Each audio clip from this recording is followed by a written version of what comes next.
Halo, balik lagi di segmen rekomendasi buku podcast Main Mata di channel YouTube-nya Potluck Podcast bersamaku, Peti. Seperti biasa di channel ini aku banyak merekomendasikan buku-buku fiksi maupun non-fiksi. Jadi kalau misalnya kamu suka baca buku, jangan lupa subscribe channel YouTube Potluck Podcast Kolektif dan follow juga di Instagram @potluckpodcast. Langsung aja ya, kali ini aku mau merekomendasikan satu buku. Ini judulnya Aku Bukan Yang Menyerah Hanya Sedang Lelah, ditulis oleh Gul Bewu, diterbitkan oleh penerbit Haru. Nah, kalau baca judulnya mungkin kamu udah bisa sedikit ngebayangin lah ya bukunya tentang apa nih. Jadi memang buku ini tuh ditujukan untuk orang-orang yang sedang punya pertanyaan nih tentang arah hidup gitu ya, mau dibawa kemana. Atau istilah orang umumnya itu quarter life crisis. Nah, memang di Korea Selatan sendiri, buku ini tuh mendapatkan predikat bestseller dan ya emang sepopuler itu sih. Katanya tuh untuk orang-orang yang udah baca di sana tuh dia bilangnya buku ini tuh isinya kontennya ringan, tapi yang ngebaca tuh banyak yang ngerasa tertampar gitu sama tulisan-tulisannya Gul Bewu ini. Dan buku ini juga jadi makin populer gitu ya, karena dia direkomendasiin sama salah satu leader dari boyband di Korea itu yang namanya Day6. Jadi leadernya itu namanya Park Sung Jin. Nah, Park Sung Jin ini waktu tahun 2020 dia tuh sempat hiatus karena masalah kesehatan gitu deh. Terus ketika lagi hiatus itu dia membaca banyak buku self improvement dan salah satunya itu buku Aku Bukan Yang Menyerah Hanya Sedang Lelah. Terus kalau misalnya dari Instagram penerbitnya sendiri nih yang di sini penerbit Haru, dia bilang buku ini di Korea Selatan sendiri memperoleh ranking keempat nih dari buku-buku bestseller untuk kategori non-fiksi. Jadi makin penasaran kan isinya kayak gimana? Tapi sebelumnya aku bacain dulu ya tulisan di bagian belakangnya ini karena ini menggambarkan apa yang bakalan kamu dapetin dari buku ini. Dalam hidup, terkadang kita merasa lelah, tak berdaya, dan merasa bersalah atas keadaan. Kita juga sering merasa belum melakukan yang terbaik, padahal sudah berusaha sebaik mungkin. Aku Bukan Yang Menyerah Hanya Sedang Lelah adalah buku untukmu yang merasa lelah dan jadi tak memiliki minat terhadap apapun. Ditulis berdasarkan pengalaman penulis sendiri, kalimat-kalimat dalam buku ini akan memberimu sedikit pemikiran yang baik tentang dirimu sendiri. Semoga setelah membaca buku ini, kamu yang lelah bisa sedikit beristirahat dan bisa menemukan hal yang kamu sukai. Nah, jadi seperti yang tadi aku bilang di awal, buku ini tuh memang paling cocok banget untuk orang-orang yang sedang mengalami quarter life crisis. Ini tuh kayak semacam fase untuk orang yang berusia 20-an, baik itu 20-an awal, tengah maupun akhir, yang sedang lagi mengalami krisis emosional karena dia sedang ada fase pencarian jati diri atau identitas gitu. Dan ini sebenarnya bukan fase yang langka. Jadi aku baca dari The Guardian, ternyata 86% orang itu yang umurnya 20-an ya, memang mengalami yang namanya quarter life crisis. Karena di umur-umur ini tuh mereka mulai mempertanyakan kayak ini arah hidup mau dibawa kemana karena mereka tuh lagi ngerasa stuck atau mungkin lagi kurang termotivasi akan masa depannya. Dan biasanya memang triggernya itu antara faktor pekerjaan atau karir, terus keuangan atau relationship. Misalnya nih, kalau untuk faktor pekerjaan gitu ya, mungkin ada orang-orang yang ngerasa stuck, dia lagi di pekerjaan yang itu-itu aja, sementara teman-temannya ada yang achievementnya tuh kayak kelihatannya udah hebat banget. Misalnya dia dapat scholarship di luar negeri, atau mungkin dia diundang jadi pembicara di mana-mana, atau mungkin karirnya naik banget udah level manager atau director gitu kan bahkan. Atau misalnya di urusan relationship gitu ya, misalnya ya bisa dibilang misalnya baru putus atau malah jangan-jangan belum punya pacar gitu ya, sementara di sekelilingnya ya teman-temannya ada yang udah mulai pada nikah atau yang lagi mempersiapkan pernikahan. Ditambah lagi dengan adanya media sosial gitu ya, pencapaian-pencapaian kayak gitu kan jadi makin kelihatan gitu. Nah, gimana orang-orang tuh ya makin gak ngerasa hidupnya baik-baik aja dan dia juga ya makin mempertanyakan arah hidup pastinya. Tapi seperti yang tadi aku bilang, fase ini banyak dialami oleh orang dan wajar banget kalau mengalami. Dan buku Aku Bukan Yang Menyerah Hanya Sedang Lelah ini bisa banget untuk jadi teman orang-orang yang sedang mengalami krisis kehidupan itu. Nah, buku ini tuh bukan kayak buku-buku self improvement pada umumnya yang kayak berusaha mencarikan solusi gitu ya dari permasalahan yang sedang kita hadapi. Dia tuh nggak seperti itu, tapi dia tuh lebih kayak teman yang menyemangati kita ketika misalnya kita lagi bingung atau lagi galau dalam situasi tertentu. Jadi misalnya dia tuh bilang seperti ini nih, nggak apa-apa kok kalau kamu mau break sebentar, tapi jangan menyerah ya. Wajar kalau kamu saat ini mengalami burnout, tapi itu pasti akan berlalu. Gak apa-apa, gak bisa nyenengin semua orang, karena itu memang gak mungkin. Boleh kok kalau mau ganti haluan hidup, Tapi ingat juga risiko yang harus dihadapi dan kerja keras yang harus dilakukan. Nah, kurang lebih kayak gitulah kata-kata penyemangat yang dia tuliskan di dalam buku ini. Jadi, buku ini tuh isinya buku kumpulan esai pendek-pendek yang dibagi menjadi 3 bagian. Nah, bagian pertama ini temanya tuh kau pasti bisa mewujudkan banyak hal meski harus jatuh bangun berulang kali.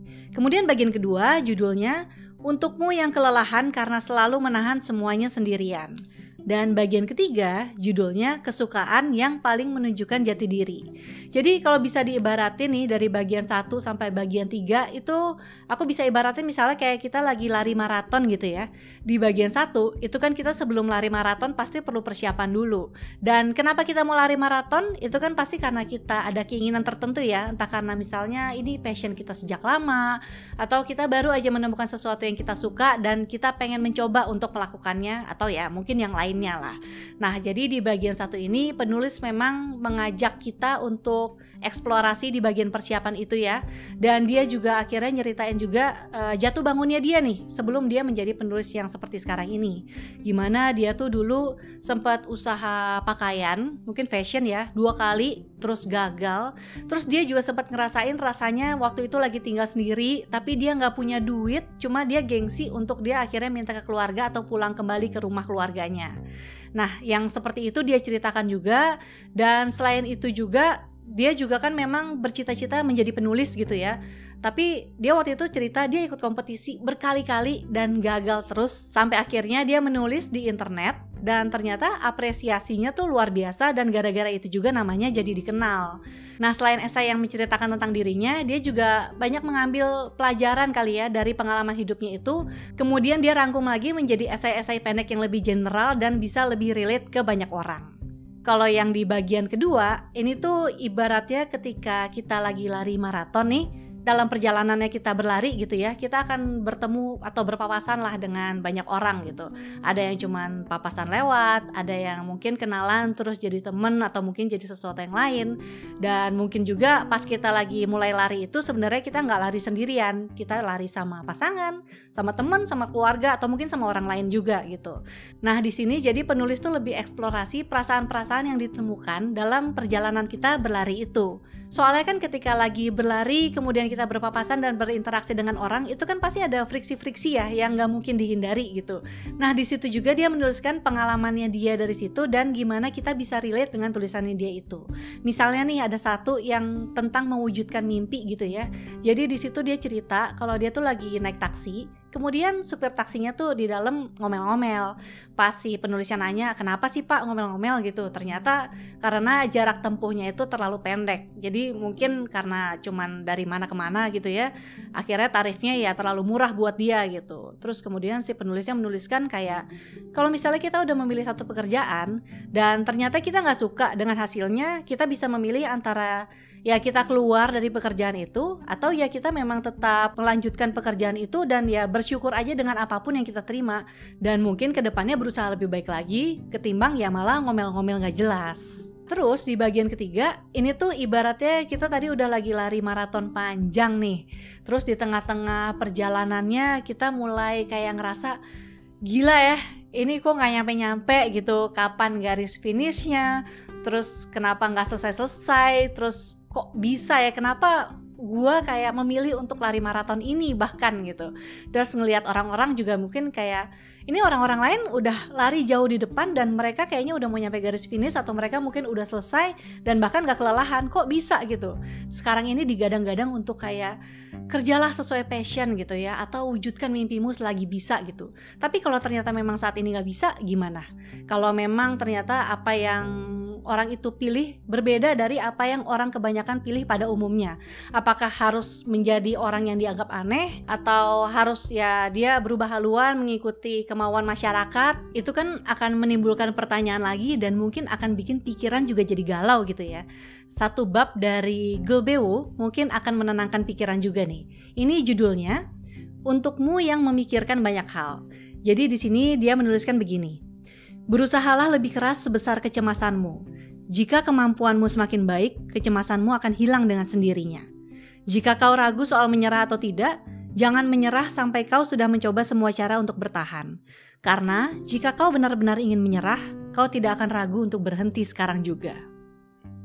Kalau buatku sendiri, membaca tulisan-tulisannya Gulbewu itu memang bikin hati tuh jadi lebih adem gitu ya. Apalagi kalau misalnya pikiran nih lagi dipenuhi dengan masalah-masalah yang relate dengan apa yang ada di dalam buku ini. Tapi memang aku merasa sebagian tulisannya itu terasa berulang-ulang gitu apa yang dia sampaikan. Mungkin karena topik permasalahannya juga mirip-mirip, jadi memang cara dia memberikan saran ya juga hampir sama gitu.